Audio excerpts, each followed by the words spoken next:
예수님께서 예수님에 대한 비유, 그러니까 천국에 대한 비유도 말씀 많이 하시지만 천국이 뭐다, 이렇게 말씀을 많이 하시지만, 그러니까 예수님 자신에 대한 비유도 많이 말씀하십니다. 그래서 요한복음 6장에서 오병이어의 기적을 행하시고 사람들이 이제 많이 따라오니까 그때 이제 너희가 표적을 보고 나를 쫓는 것이 아니라 배부른 까닭에, 먹고 배부른 까닭에 나를 쫓는구나. 그러면서 예수님이 그러한 썩을 양식을 위해서 일하지 말고 영생하도록 있는 양식을 위해서 일해라, 그렇게 살아라, 그런 말씀을 하시면서 내가 생명의 떡이다, 양식이다, 생명의 떡, 이게 비유하잖아요. 나는 A는 B요, 그렇죠? 그래서 나는 호수요, 뭐 이런 얘기들이 있잖아요. 그는 뭐 배요 해서 이렇게 비유하시는데, 그러니까 나는 떡이다, 나는, 그리고 계속해서 이제 이야기들을 이렇게 보면 나는 생수다, 나는 음료다, 이런 얘기도 하시고, 그렇죠? 그 주님께서 나는 뭐다, A는 B다라고 말씀을 많이 하셔요. 이게 이제 비유인데, 비유는 본질을 드러내려고 하는 어떤 이 세상에 흔한 알 수 있는 것들이거든요. 이 알 수 있는 것들을 통해서 이제 보이지 않는 세계, 영의 세계, 비유의 세계를 이제 드러내시는 건데, 자, 생각해 보세요. 나는 뭐다라고 말씀하신 것 중에 여러분 기억나는 거 한번 말씀해 보세요. 나는 떡이다, 금방 했잖아요. 나는 빛이다, 여기 성경에 나왔죠. 나는 참포도나무다, 그렇죠? 나는 길이다, 좋아, 길. 나는 부활이요. 나는 생명이다. 나는 진리다, 빛과 소금이다. 소금. 이런 여러 가지가 이제 나옵니다. 그렇죠? 그러니까 굉장히 많아. 그러니까 이거는 주님께서 보면은 세상에 있는 어떤 흔하디 흔한 원리를 가지고, 어떤 현상을 가지고 보이지 않는 영의 세계, 진리의 세계를 이제 드러내시는 거란 말이죠. 그래서 나는 참된 음료다라고 할 때 이 땅에 있는 물을 통해서 목마르지 않는 영원한 생수를, 그런 분인 것을 이제 드러내시는 거죠.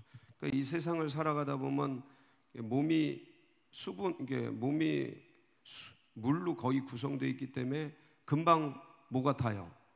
목이 타죠. 목마르죠. 그래서 물을 찾게 돼 있어요. 그런 것처럼 참된 음료인 주님을 찾아라. 그래서 인생의 목마름을 해결하라. 그렇죠? 이 세상은 광야 같고 사막 같잖아. 그래서 그렇게 이런 어떤 영적인 원리들이 이제 이 속에 이제 묻어 있단 말이에요. 살아가다 보면 이제 배고프잖아요. 그래서 떡을 찾게 돼 있고 밥을 찾게 돼 있잖아요. 그 밥을 통해, 떡을 통해 허기를, 배고픔을 면하고, 안 먹으면 어떻게 돼요? 죽죠. 그러니까 생명을 얻게 되고, 그리고 안 먹으면 힘이 빠져요. 그러니까 먹어서 힘내고, 그러니까 에너지가 되고, 생명이 되고. 그래서 이제 그렇게 그런 어떤 원리들을, 근데 한번 잘 생각해 보세요. 삶을 살아가다 보면 부딪히는 여러 문제가 있잖아요. 더워. 그럼 뭐가 필요해요? 에어컨, 선풍기, 뭐 그늘, 피난처. 그죠? 이 세상이 참 덥고 살기 힘들고 그렇구나. 피난처 대신 예수님, 이렇게 생각하는 거죠. 이게 모든 도처에 이제 깔려 있어요. 어디서든 누구를 생각할 수 있게요? 주님을 생각할 수 있고, 거기서 하나님을 만나도록. 그러니까 여러분, 공기가 탁해. 그래서 숨이 막혀요. 정말 흔하디 흔하지만 가치를 가치를 평소에는 모르는 게 뭐예요? 공기, 산소. 그러니까 주님께서 비유를 하신다면 막 호흡이 가쁘고 힘든 사람들, 공기가 이제 지금 너무 탁해지고 이제 코로나로 막 이런 것들 막 호흡기 이렇게 장애가 오고 막 그렇잖아요. 그러면 주님께서 이 땅에 오셨으면 그때는 뭐라 그러셨을까요? 나는 산소 같은 여자. 나는 산소다. 나는 그렇게 공기다. 이렇게 비유하셨지 않았겠어요?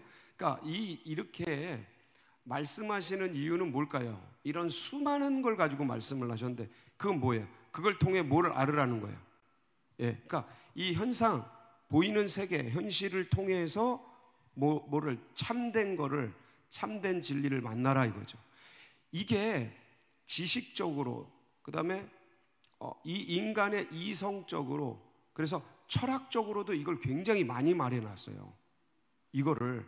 그래서 예를 들어서 이제 그리스의 철학자 플라톤 같은 경우는 이데아론이라는 게 있어요. 그래서 이 동굴의 비유, 기억나세요? 동굴의 비유? 그래서 동굴에 들어가면 캄캄하잖아요. 근데 뒤에서 빛이 비쳐서 이 그림자가 지는 거야. 이렇게 가는데 이게 동굴이야. 여기가 동굴이에요. 동굴인데 뒤에서 빛이 비쳐서 그림자가 져. 그러니까 내가 보면서 가는데 뭘 보면서 가요? 그림자를 보면서 가는 거예요. 근데 이게 전부인 줄 알고 인생은 그 동굴 같은 세상 속에서 살아가는 거다. 그래서 근데 이 그림자를 보고 살아가는 게 아니고 동굴에서 나와서 뭘 봐야 된다? 참된 세계를 봐야 된다. 이게 이데아 세계라는 거예요. 똑같잖아요. 원리가. 그러니까 이 세상, 지금 보이는 세상은 동굴의 세계다. 그러니까 이 뒤에서 비쳐서 그림자를 보고 사는 세상이다. 그러니까 눈을 떠서 동굴을 나가서 이 소리예요. 동굴을 나가서 참된 세계를 봐라. 이 이데아의 세계를 만나라. 이데아의 세계를 만나는, 동굴에서 나와서 이데아의 세계를 가게 하는 게 철학이다. 이게 철학. 깨달아라. 그래서 나를 따라라. 이게 여러분, 이거는요 모든 종교에도 다 있고요. 예를 들어 불교 사성제와 칠정도를 통해서, 고진멸도의 사성제와 칠정도를 통해서 나를 넘어서 무아의 세계에 들어가서 각성을 이뤄라. 깨달아라. 보리수 나무 그늘 아래서 깨달은 거잖아요. 대오 각성을 한 거잖아요. 부처가. 그래서 부처가 된 거잖아요. 나를 무아의 세계로 들어가서 대오 각성, 각을 해서 이 세계를 깨달은 그런 사람, 부처라 그러잖아요, 그걸. 그래서 모든 종교에도 다 있고요. 유교에도 있어요. 유교에도 다 있고. 공즉시 색즉시 공. 공이 곧 색이고 현상이고 색이 곧 공이다. 그러니까 없는 것이 있는 것이고 있는 것이 없는 것이고. 이게 무의 세계에서 유가 나왔잖아요. 없는 것인. 근데 무나 유나 똑같잖아요. 왜냐하면 유를 계속 들어가다 보면 거기에 뭐가 있어요? 무가 있어요? 없어요? 아무것도. 유를 이제 과학으로 증명이 돼. 이게 있잖아요. 근데 이걸 쪼개고 들어가면 없다니까. 기운밖에.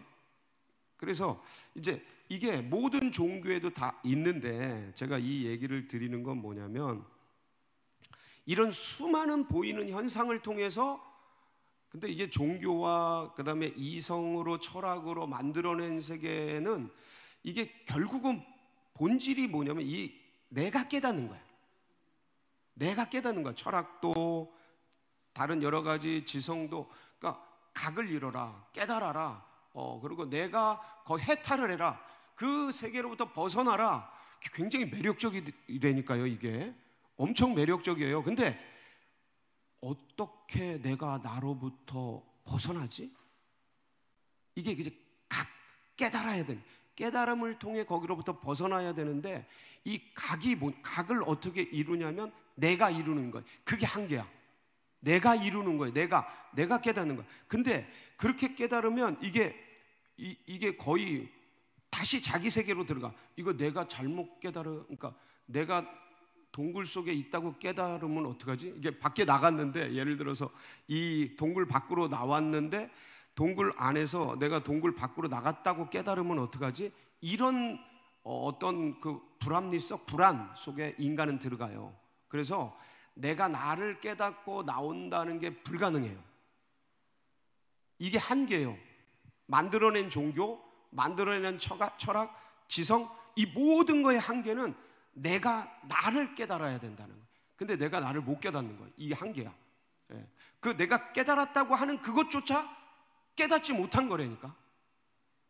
나왔는데 동굴이야 또. 예, 여기가 이데아의 세계인 줄 알았는데 거기가 또 다른 동굴이라니까. 인간은 그걸 몰라요. 그래서 진짜 참된 빛의 세계로 나가야 되는데 그 빛의 세계는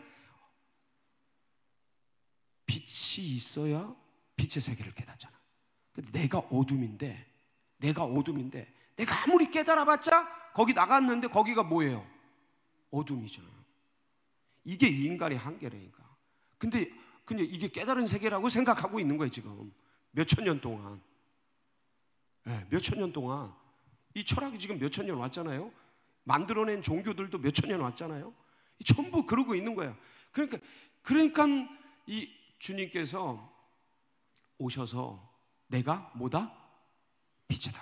참 요한복음 1장에 보면 거기 이제 4절로부터 10절 한번 볼까요? 시작. 그 안에 생명이 있어서 이 생명은 사람들의 빛이라.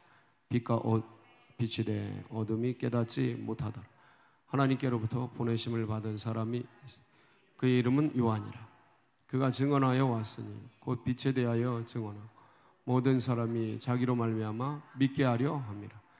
그는 이 빛이 아니요 이 빛에 대하여 증언하러 온 자라. 참빛 곧 세상에 와서 각 사람에게 비추는 빛이 있었나니 그가 세상에 계셨으니 세상은 그로 말미암아 지은 바 되어서 세상이 그를 알지 못하니. 예, 8절 한번 볼까요? 그는 이게 이제 요한이란 말이야. 빛이에요, 빛이 아니에요? 그는 빛이 아니. 그러니까 저게 이제 그 요한이 사람들이 막 메시아로 알잖아요, 요한을. 그러니까 자기가 요한이 빛이라고 말했으면 사람들이 요한을 빛으로 따랐을까? 부처, 석가모니, 마호멧. 내가 빛이라고 말한 거야. 내가 빛이다. 날 따르라. 그러니까 요한도 그랬으면 수많은 사람들이 요한을 빛으로 알고 따라서. 그 요한은 굉장히 정직한 사람. 나는 빛을 증거하는 사람. 여러분 그렇게 사세요. 내 사람을 만들지 말고 나를 통해 누굴 보게. 이게 정직한 사람 생이라니까. 인간은 이게 정직한 삶이에요. 요한은 굉장히 정직하다는 거예요. 자기가 다 먹을 수 있었는데 사람들을 그 시대의 영광을 그대로 자기는 사라지고 나는 쇠하여였고 그는 흥이에요. 이게 굉장히 엄청난 의식이에요. 근데 이런 사람들의 영광과 존귀를 받으면 내가 빛이 되고 싶어 한다니까. 수많은 종교가 그래서 나오는 거예요. 여러분 그래서 제가 그런 말씀 드리잖아요. 저 곤지암에 가면 소머리 국밥집이 있는데 진짜 원조가 있다. 근데 가보면 다 원조야. 내가 참된 원조. 나 울트라 슈퍼 원조. 뭐 거기는 진짜 원조. 3대째 원조, 5대째 원조, 뭐 10대째 원조. 뭐 원조가 다 있는데 그러면 진짜 원조가 있었을까요? 없었을까요? 진짜 있으니까 가짜가 있는 거야. 참 빛이 있으니까 가짜 빛들이 있는 거예요. 그래서 세상에 종교가 많은 걸 보고 진짜가 있다라는 걸 거꾸로 알 수 있는 거죠. 그러니까 예수님이 진짜 빛인데 이 잔챙이 빛들 요한, 예를 들어서 세례 요한이 진짜 나는 빛이다 그랬으면 그게 잔챙이 빛 되는 거야. 잔챙이 빛. 역사 속에서 수많은 작은 빛들이 나왔어요. 근데 그걸 보고서 오히려 진짜가 있다를 알라는 거지. 거꾸로. 이거 다 가짜야가 아니고 가짜가 많으니까 진짜가 있다. 아니 짝퉁과 짜가들이 굉장히 많으면 거기 뭐가 있는 거야? 진짜가 있는 거지. 여러분 진짜 대박 친 거야. 우리는 진짜 감사와 영광을 진짜 죽을 때까지 주님께 영광 돌리며 살아야 돼. 왜냐하면 세상 신이 모든 걸 다 뭐하게 만들었어요? 혼미하게 만들어놨어요. 못 보게. 그러니까 그러니까 못 본다는 게 뭐냐면 어두운 세계예요. 여러분 창세기 1장에서 최초의 주님께서 뭘 만드셔요? 하나님이 빛을 만드셔요. 창세기 1장 2절 보면 한번 보실까요? 시작. 땅이 혼돈하고 공허하며 흑암이 깊음 위에 있고 하나님의 자 처음에 땅이 어때요? 세상이란 소리예요. 저 땅은 세계가 깜깜해. 그러니까 저게 인간의 의식이야. 눈은 떴는데 깜깜해. 지금 보고 있는데 보는 걸 보지 못하는 거야. 제대로 된 걸 인간이. 그러니까 이 창세기 때나 요한복음 1장 때나 그러니까 주님이 빛으로 오셨는데 못 보나 즉 지금이나 온 세계가 밝은데 뭐 빛이 있어가지고 밝은데 지금 제대로 볼 걸 못 보는 거야. 왜? 예, 그래서 어두워. 그래서 뭘 만드셔요? 3절 하나님이 이르시되 빛이 있었고 자 그 다음에 이제 보세요. 그럼 창세기 1장 3절에 빛을 만드는데 이 빛은 무슨 빛이에요? 이게 영혼의 빛이라니까. 제가 1장 1절 해석하면서 태초에 하나님의 천지를 창조하시니라. 천은 뭐라 그랬어요? 천지라는 게 천은 뭐라 해서 하나님의 나라. 처음 들으시나? 영의 세계. 지는 땅의 나라. 그래서 창세기 1장 2절부터 땅이 혼돈하고 공허하며 흑암이 있기. 땅에 대한 얘기가 쭉 나온다 그랬죠. 그러니까 그럼 이 천의 하나님의 나라는 사라졌잖아. 그래서 주님이 오시면서 회개하라. 천국이 그 천국을 가져오신 거예요. 가려졌던 하나님의 나라를 예수님이 가져오신 거예요. 예? 그 창세기 1장 1절 첫 절에 나오는 태초에 하나님의 천지 이 천 하나님의 나라를 주님이 가져오신 거예요. 예, 가져오셔서 알려주시는데 왜 창세기 1장 3절에 빛이 있으라 이게 영혼의 세계의 빛이냐면 진짜 이 우리가 보고 있는 이 빛은 언제 만드셔요? 예, 창세기 1장 14절 19절 거기 보면 넷째 날 시작 하나님이 이르시되 하늘에 궁창에 광명체들이 있어 낮과 밤을 나누게 하고 그것들로 징조와 계절과 날과 해를 이루게 하라. 또 광명체들이 하늘의 궁창에 있어 땅을 비추라 하시니 그대로 되니라. 하나님이 두 큰 광명체를 만드사 큰 광명체로 낮을 주관하게 하시고 작은 광명체로 밤을 주관하게 하시고 또 별들을 만드시고 하나님이 그것들을 하늘의 궁창에 두어 땅을 비추게 하시며 낮과 밤을 주관하게 하시고 빛과 어둠을 나누게 하시고 자 이때 생기는 거예요. 넷째 날 이게 이제 이 세상의 빛이에요. 이런 빛 예, 이런 눈을 뜨고 보면 볼 수 있는 빛. 근데 눈을 떠도 못 보는 빛이 있어. 그게 뭐예요? 창세기 1장 3절에 만든 거야.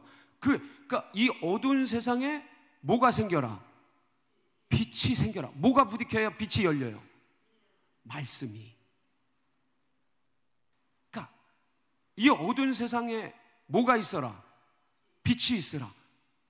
뭐가 이렇게 어둠에 뭐가 부딪혀야 빛이 열리는 거예요? 말씀이. 그러니까 이 어두운 영에 뭐가 비춰야 돼? 말씀이. 그때 빛이. 그럼요. 빛이 누구냐면 그 안에 생명이 있었으니 이 생명은 사람들의 빛이라. 내가 빛이요. 내가 생명이라. 그러니까 그 말씀이 육신이 되어서 그 빛이 있으라 하신 그 말씀이 뭐가 되어서 육신이 되어서 이 세상에 오셨으니 내가 빛이라. 나를 믿으라. 그러면 어둠에 다니지? 요한복음 12장 35절 36절 거기 볼까요? 시작. 요한복음 12장 35절 36절 제가 시작. 예수께서 이르시되 아직 잠시 동안 빛이 너희 중에 있으니 빛이 있을 동안에 다녀 어둠에 붙잡히지 않게 하라. 어둠에 다니는 자는 그 가는 곳을 알지 못하느니라. 너희 빛이 있을 동안에 빛을 믿으라. 그리하면 빛의 아들이 되리라. 예수께서 이 말씀을 하시고 그들을 떠나가서 숨으시. 그러니까 이 주님이 빛이. 근데 왜 사람들이 이 세상의 그 어둠 속에 다니냐면 이 세상이 전부 어둠, 세상에 이 세상신의 어둠으로 쌓여 있어요. 그러니까 태초에 어둠, 흑암이 가득한 것에 빛이 비치는 것처럼 이 어두운 세상에 예수께서 빛으로 오셨단 말이에요. 그래서 고린도후서 4장 3절 4절에 보면 거기 세상이 어떻게 돼 있느냐, 시작. 만일 우리의 복음이 가리었으면 망하는 자들에게 가려진 것이라. 그 중에 이 세상의 신이 믿지 아니하는 자들의 마음을 혼미하게 하여 그리스도의 영광의 복음의 광채가 비치지 못하게 함이니 그리스도는 하나님의, 그러니까 저게 이렇게 가려져 있는 거야. 그러니까 보는데 못 보는 거예요. 이렇게 가려져 있는 거예요. 이게 지금 이 우리가 가시광선밖에 못 보잖아요. 적외선 같은 거 못 보잖아요. 가려져 있는 거야, 눈이. 이것처럼 이 진리의 빛이 비치는데 그걸 못 보는 거죠. 그러니까 어둠 속에 있는 거예요. 근데 이 수건, 이 가려진 것, 이게 이제 바울이 유대교에 쌓여가지고 주님을 못 보잖아요. 이걸 어떻게 비늘, 이 가려진 게 벗겨져요? 성령이, 이게 빛이거든요. 진리의 빛이에요. 진리의 빛이 쫙 임하니까 눈이 벗겨져서 예수가 뭐인 줄 알아요? 그리스도인 줄 아는 거예요. 할렐루야. 그래서 오늘도 이 빛이 우리 가운데 정말 풍성하게 임하고, 그래서 우리들도 빛의 자녀가 되어서 세상에서 빛된 삶을 살아가는 그런 복된 날이 되시길 축복합니다. 같이 기도하시겠습니다. 감사하죠. 감사해요. 이런 어두운 세상 속에서 어둠에 묻혀서 어둠의 자식으로 살아가는 게 아니고 빛의 자녀로 살아갈 수 있도록 불러주시고 또 보여주시고 알려주셔서 감사한데, 이 진리를 또 온 세상 가운데, 온 영혼들 가운데, 고난받는 분들, 또 모든 분들, 또 태신자들, 예비된 영혼들, 우리 각기 여러 교회 행사와 둔촌동 시대가 활짝 열리도록 우리 합심해서 주여 부르짖고 기도하며 나갑니다. 부르짖습니다. 주여, 주여, 주여.